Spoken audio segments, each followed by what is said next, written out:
How different is Wisconsin, especially offense, with their kind of fast-paced, three-point oriented offense, and I guess how different of a challenge are they compared to previous years? Yeah, they're playing with a lot of confidence, first of all, and the speed that they're playing with. It's the fastest I think that Wisconsin has played in a long time. I don't know if it's ever, but they're playing really fast. So the importance of getting back in transition. They've always been a good execution team.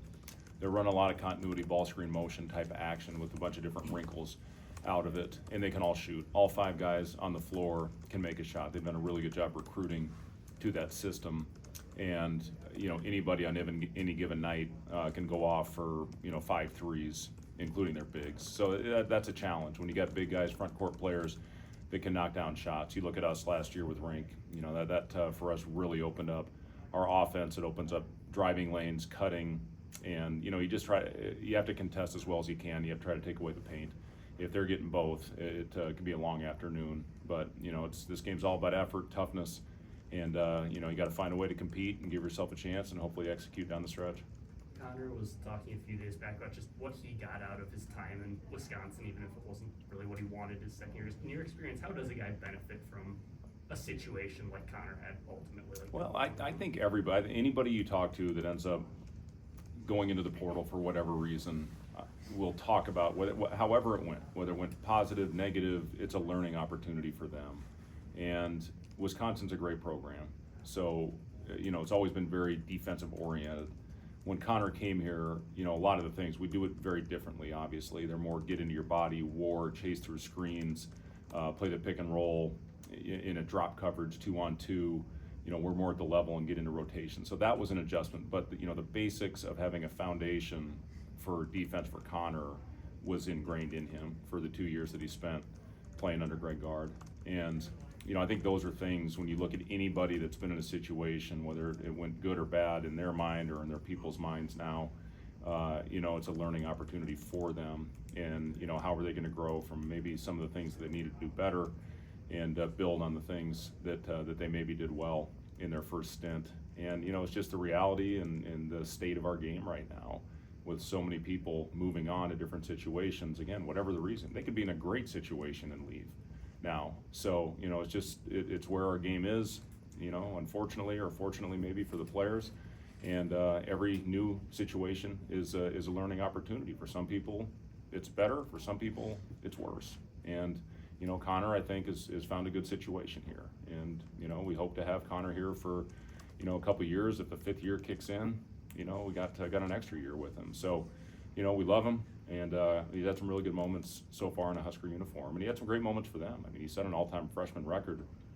I believe 69 threes he hit that first year at Wisconsin. So he had some really good moments. He was on the all-freshman team at Wisconsin, and then year 2 didn't go as well. So, it's been fun to see Connor playing with confidence, and so we're certainly going to need him the rest of the way. You saw what happened last game. We needed somebody to come in and take the lid off, and that was Connor. What kind of response, confidence level have you seen from the guys after the USC level? Yeah, they've been good. Again, we've got a resilient group. They play hard, they compete hard, they're coachable in film sessions. Listen, in this league, you can play well and lose. We did a lot of good things in that game the other day. The disappointing ones are the balls that were taken from us, or the offensive rebound that they got late. You had a guy that had 6 threes all year that hit 4 threes and a half. I saw a team yesterday that had 2 wide open shots with good shooters. At the end of the game, they missed them. The shots are going in against us right now, unfortunately. We won these games last year. Right now, we're on the other end of it, and it sucks and it hurts. But we got to find a way to get a win, to get some confidence for our guys. We executed after timeouts. We got baskets after timeouts the other day. Unfortunately, the last possession, we saw something that wasn't there. But, our guys are doing a lot of good things right now. We just got to find a way to get a win to gain some confidence. After the game, you mentioned a few of the pick sixes in the first half. Do you see like a common thread with some of why that's happened? Yeah, I would say one was a lack of screening. We had an opportunity to hit. I can't remember who the defender was, but we had coming off on a staggered screen away, and we whiffed twice and flared the screen, and they ran through it and got a layup. So some of it, you look at who gets the turnover in the box score. Sometimes it's not entirely their fault, We talked about that. Those possessions are every bit as important as what happens at the end of the game. You take care of the ball, you take care of those possessions. It doesn't come down to those last, the last minute of the game where sometimes, the result of, Claude hitting a three. He had 8 threes all year. He hits the three at the end of the game. On what I thought we had a jump ball earlier that we got hit on, called a jump, we get possession, then we make a great play to create a jump ball. And unfortunately, because of what happened the previous possession, they get it. And then Claude steps up and hits a three. Give him credit for, for having the stones to step up there and hit it. But, those are things, again, you got to find a way early in the game to take care of the ball, to not give up an offensive rebound, to get a 50-50 ball, to where at the end, it doesn't come down to that. But, again, our guys they're competing, they're playing hard, but, we got to be overall, the consistency to win at this level, it's got to be on point for 40 minutes. Bryce was pretty hard on himself after that game, just from a leadership standpoint. How have you seen him personally one of these last few days? You know what, we addressed what happened after the game, and, we talked about it. It's not how we want to represent our program. He was frustrated, I get it.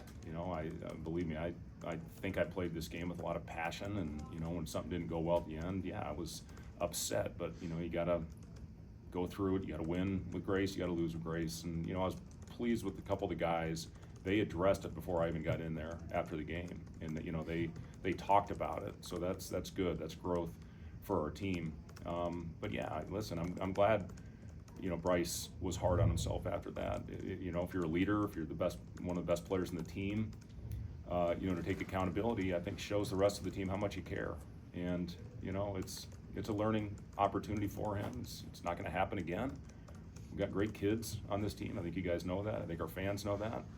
Sometimes when you lose, you feel like that spotlight is just right in your face, and you got to find a way, to battle through that. But these are great kids. They're great students. They're out there competing. They're trying, and I want for them, to get a win, and get this thing off our back so we can go on a little bit of a run. But I'm telling you, man, nobody takes it harder than our staff and our players when things are going like they are right now, even though we're competing and playing hard. You got to find a way to win, and I know at the end of the day, that's all that matters. Who cares? You compete hard, you're great kids, all that. For a lot of people, that doesn't matter. It's, are you winning or are you losing? And right now, we're not finding a way to win games, and it hurts. Why do you think the last 3-4 minutes have been kind of an issue in these 5 games? Well, I look at the last 3 minutes. I mean, we're down 9. We come back and tie the game, Wilson. I mean, we did a lot of good things to fight back and battle into that game with execution, with getting stops. It's really been, a possession. Iowa was, again, things in that game happen out of our control, but, you don't get the benefit of the doubt sometimes when things are going the direction that they are right now. I thought we'd made some good plays at the end of the SC game, but, again, that was a toughness thing. It's been different things. I mean, it's not been the same every time, but, we got to find a way to win. This would do a world of good for our guys, for their confidence, if you can find a way to get a win and get over the top in one of these close ones. I think you mentioned in your pregame show that it was like a foot thing with Andrew. Are you worried about that lingering? I know sometimes those can be. No, Andrew's fine. He's fine. Yeah.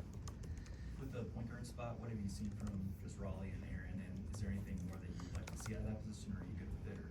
Yeah, I mean, I thought Raleigh gave us some really good minutes. We found a matchup that we went at in that game, and I thought our guys really screened well, whether it was Connor or Sam, getting Raleigh either into a back down situation or getting him downhill. He got fouled a couple times. He found Juwan on a nice little dump off to the to the dunker spot, and Aaron was the guy in the last game against Maryland that I thought was terrific with 10 assists and 1 turnover.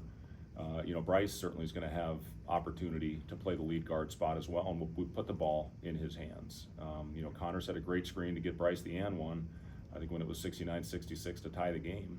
And, so I think all 3 of those guys, we'll see whose night it is, and that's kind of how it's going to be. As far as the starting spot and rotating different starters, it's probably going to be that way, the rest of the way, depending on who we're playing. And, when Raleigh has a good matchup, I like him out there playing against pressure. Aaron has given us good minutes. So, we'll see. I liked Raleigh's shot in the corner. It looked really good. I thought it was going in. It was just a hair long. So those guys are working at it. And, again, just to get the confidence of knocking a few of those down, because, we're going to need those guys to you know, knock down some shots to open up the floor. You know, teams are plugging a lot right now. So, you know, it's obviously an important spot, but I thought Raleigh was terrific in the last game. I thought he did a great job taking advantage of a mismatch. Juwan was really good at the rim and in the paint, struggled again from 3-point range. I guess, how do you approach just the green light he has from 3-point range? Well, he was 56% at home, Robin, going into that last game from 3. So, you know, if he's open and in rhythm, we want him shooting those. If he's contested or stepping back, those are the ones that we eliminate. We seem to watch one of those at halftime every night. So we got to eliminate those because you see how effective he is when he can get into the paint and play under control.